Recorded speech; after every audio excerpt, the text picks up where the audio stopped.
main thing with these really is the condition of them. I mean, they're just mint. There's no other way of describing it. I've yet to see anything that's graded below E. E being like really really nice.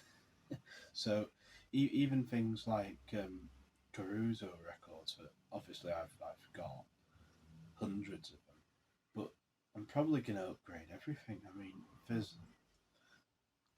in total at that house in Essex, there's probably 9,500 records.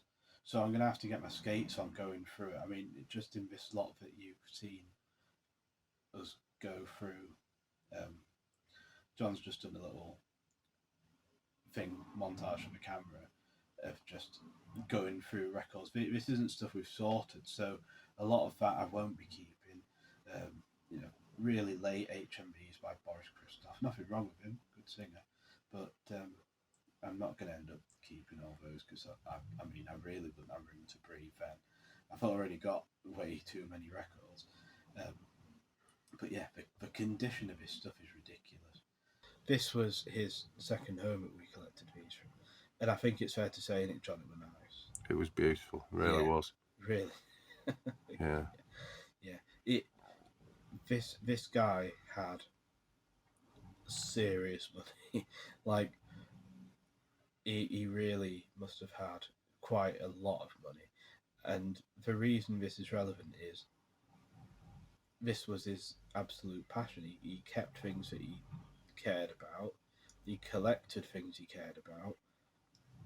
And money wasn't necessarily all that much of an object. So that's probably why the condition of these is so lovely. But it's also why it's such a privilege to go through it, because it's not an accumulation. It's not some random stuff.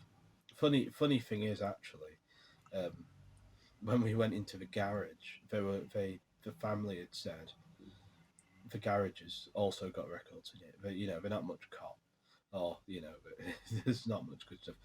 First thing we spotted in the garage was an entire box of blues reissues and loads and loads of jazz records. So we'll be off back for those as well. But that just wasn't what he collected. It was stuff that he had, stuff that he liked, but it wasn't his main collection. I'd say my main collection is acoustic records and odd stuff, and to an extent swing records, because that's what I started out with.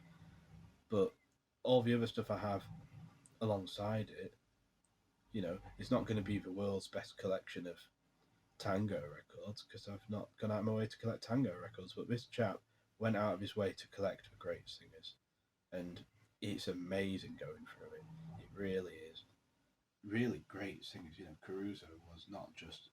there's a reason he was the most famous singer. He was amazing. Gigli was amazing.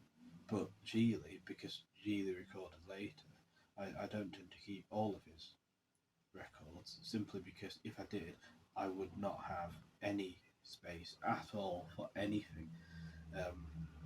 When I started, you'd get, or I'd get these big auction lists of records, and the prices for early records compared to the prices for later records was absolutely amazing.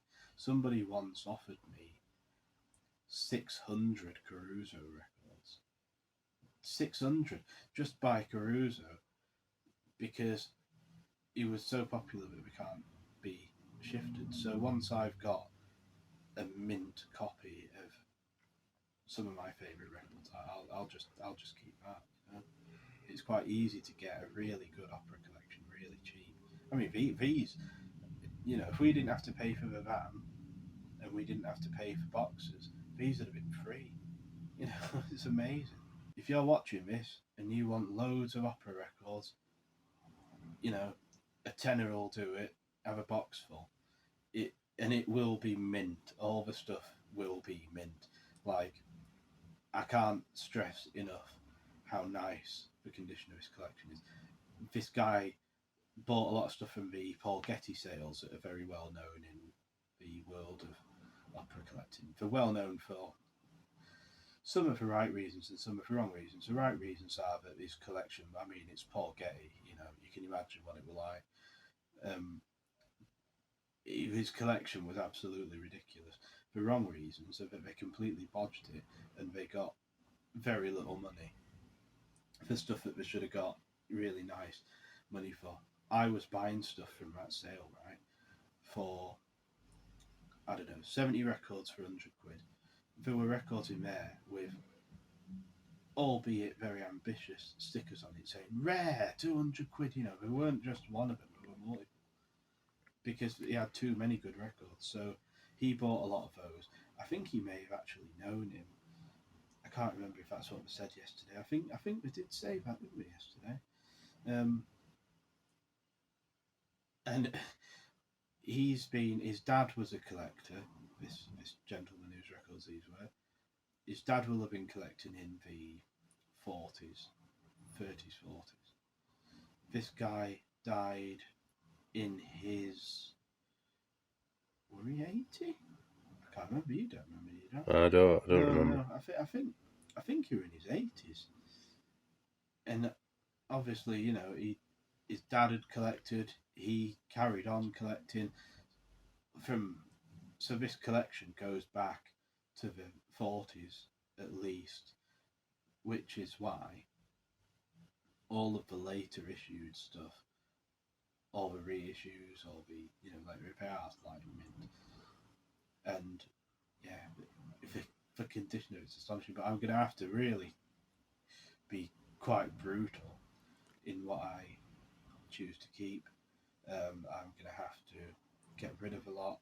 If nobody wants them, they're probably just going to end up in the tip. I know this is like not allowed in 78 collector land, but there comes a point where you literally have no other option. But yeah, I'll try and find collectors for them. But there's going to be thousands of records that I don't want, and I literally mean thousands. Absolutely, yeah. Right. Please do comment, get in touch. If you're watching this, you probably know me already. My website is oldgramophonerecords.co.uk. Send me an email.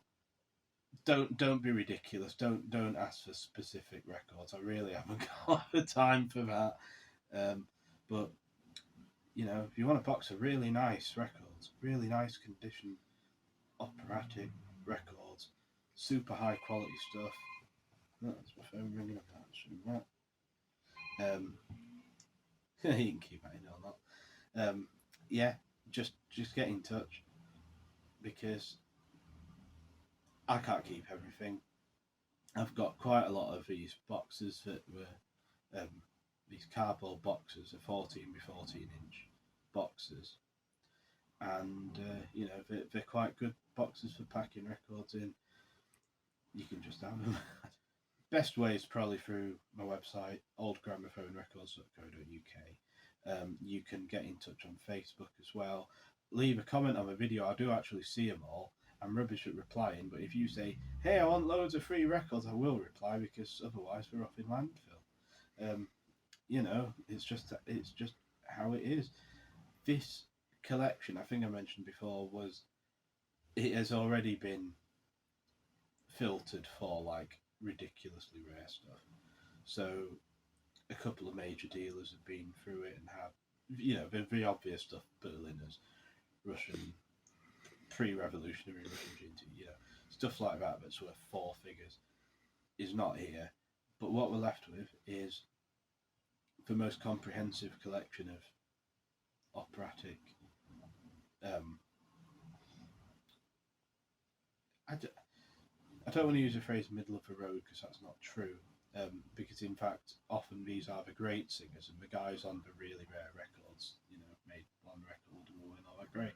But, you know, this is a collection of great singers.